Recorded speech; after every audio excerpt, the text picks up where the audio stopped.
we've talked some about the different issues in different communities. What do y'all think as far as the gap analysis? Like, what does that look like if I'm a rural community and I'm worried about us having to shut down the doors, close the doors and shut down, putting all of those patients at risk? Like, how do you start trying to figure out how to get out of that situation?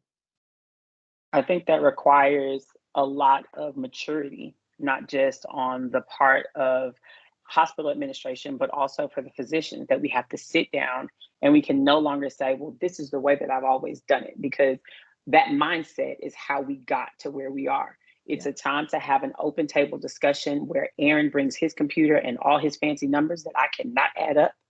It is a time where Dr. Carol and Dr. Susan, Dr. J, we're going to sit down and say, okay, well, when I look at my department, these are the things that I'm lacking.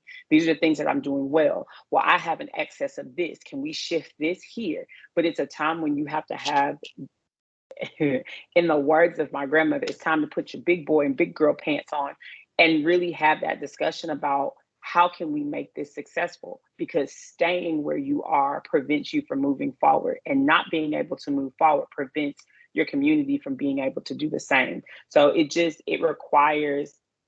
um, it requires us to be a lot more open-minded than I think that we've been in the past on both sides of the table. Well, on all three sides of the table, because we have to learn how to work as a true team. You know, before you talk about medicine in the 1800s, there was no hospital system. We didn't answer to, a C-suite. And then you fast forward to, the 50s and 60s. Well, docs are still doing what they wanted to do, but administration was in charge of making sure that the budget was okay. And now you fast forward now, and there's such a disconnect, like, Dr. Susan was talking about before, that we're now operating in four completely different zones. The patients have what they expect, the physicians have what they expect, hospital administration have what they expect, and analytics have what they expect. And Yep. none of the four are communicating well. And that's why that disconnect is just never coming together.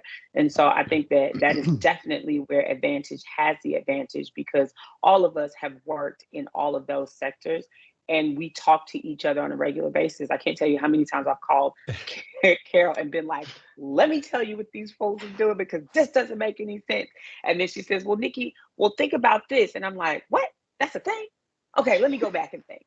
You know what I mean? And then and the reverse is true. And so I think it requires just that level of openness and understanding. That's another thing. We've got to get that understanding that there's a way to fix this, and to make it a well-oiled machine so that everyone benefits in the positive and no one feels left behind.